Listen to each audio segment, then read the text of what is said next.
The Fifth Age had come to Middle-earth, and with it a profound change swept over the land. The Elves, weary of the world's sorrows, sought solace across the Western Sea. Yet not all embraced the call of the West. Deep within the ancient forest of Lorien, there lived an elf who chose to stay, Branwen Afon. Her skin, as pale as moonlight, contrasted sharply with her long curly hair, a vibrant tapestry of fiery red and deep blue. The forest was her sanctuary, a place of peace and tranquility where she felt truly at home. But fate had a different path in store for Branwen. One evening, as the sun began its descent, Branwen decided to indulge in a relaxing bath.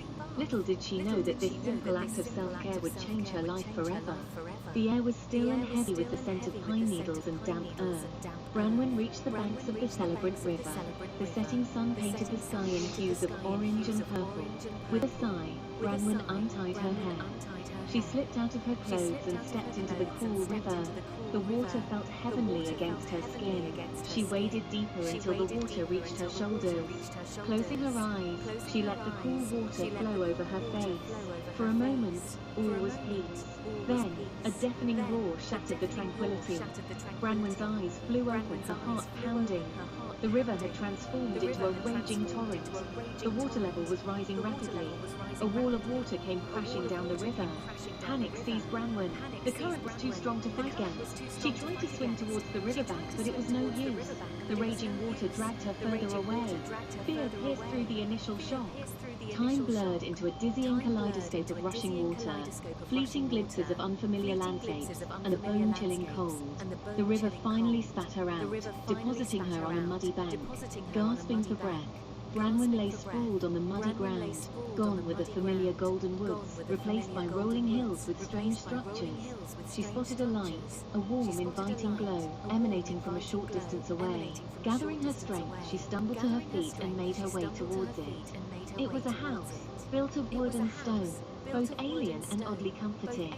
Cautiously, Branwen approached the house, her bare feet sinking into the soft earth. She tested the door handle. To her surprise, it was unlocked. With a deep breath, she slipped inside, closing the door softly behind her. The warmth of a hearth fire greeted her, chasing away the lingering chill. She spotted a heavy wooden chest. Hope surged through her. With trembling hands, she lifted the lid of the chest. Inside, she found a jumble of clothes, rough spun but clean. She pulled out a pair of brown shorts and a green scarf. Hurriedly, she slipped them on, using a length of rope to tighten the shorts. The scarf she wrapped around her chest, providing a semblance of modesty. Curiosity outweighed her hesitation. She picked up the strange pastry and took a bite. The taste was a revelation. The crust was crispy and flavorful, the sauce tangy and savory, the cheese rich and creamy. She had never tasted anything quite like it before, and yet it felt strangely comforting, like a warm hug on a cold night. She finished the pastry in record time, washing it down with gulps of the strong ale. The combination of food and drink, coupled with the warmth of the fire, lulled her into a sense of security she hadn't realized she craved. She knew she should be more cautious, being in a stranger's house, but exhaustion, both physical and emotional, claimed her. Curling up on a rough-hewn couch near the fire, she drifted off to sleep, the strange pastry and the unfamiliar surroundings fading into the background as dreams filled with swirling water and whispering trees claimed her. She didn't hear the sound of approaching footsteps, nor the creak of the door as it swung open. The first indication she had that she was no longer alone was the sound of a deep voice, rough but not unkind, shattering the silence. She woke with a start, her heart pounding in her chest like a trapped bird. She sat up, her eyes wide, and found herself staring into the face of a man. He was tall and broad-shouldered, with a weather-beaten face and kind eyes that crinkled at the corners when he smiled. He wore sturdy clothes that spoke of a life spent outdoors, and a faint scent of horses clung to him.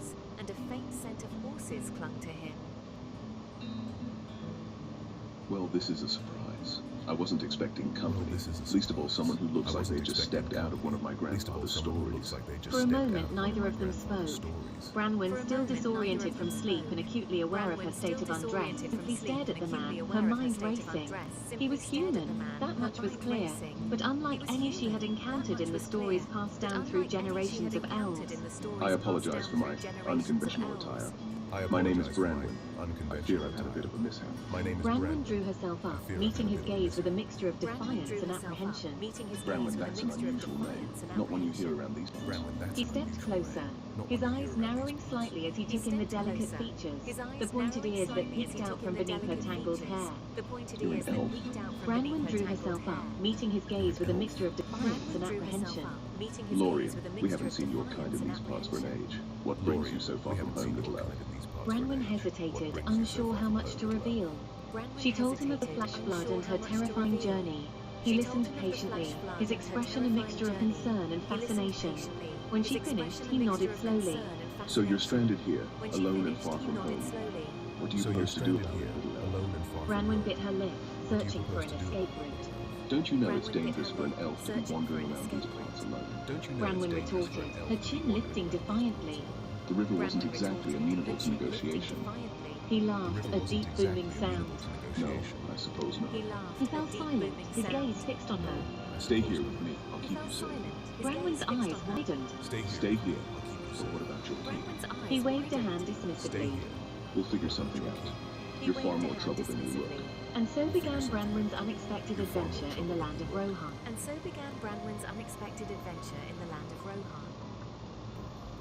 Branwen's mind raced, weighing her options. She could refuse his offer, but what then?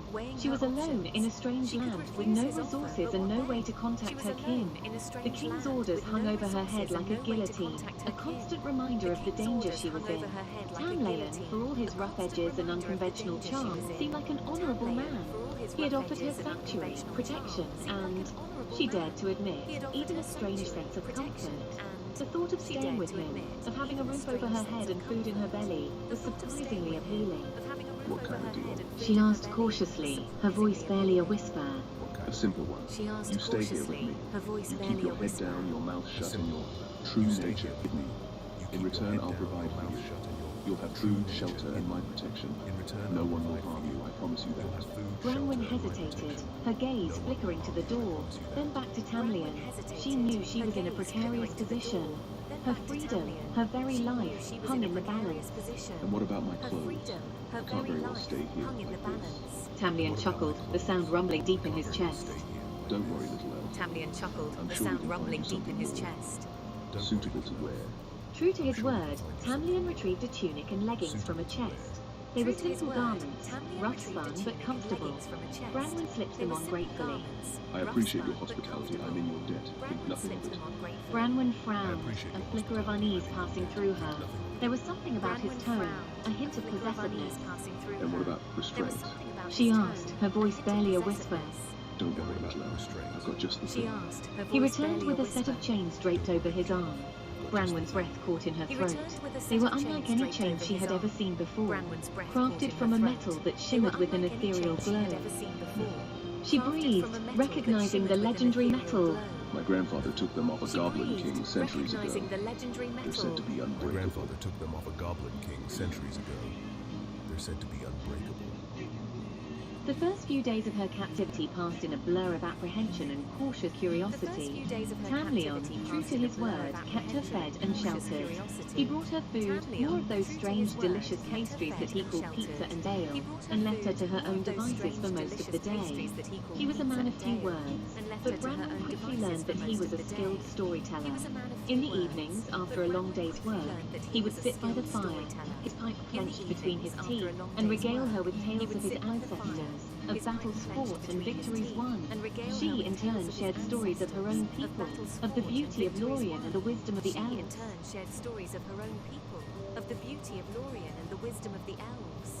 As the weeks turned into months, a strange thing happened. The chains that bound Branwen to the couch became less a symbol of her captivity, and more a symbol of something else. Perhaps it was the long hours they spent together, talking, laughing, sharing stories. Whatever the reason, Branwen found herself drawn to Tamlin in a way she never expected. She admired his strength, his resilience, his unwavering determination to protect those he cared about. Tamlin, for his part, seemed equally captivated by Branwen. He treated her with a deference and respect that surprised her, given her status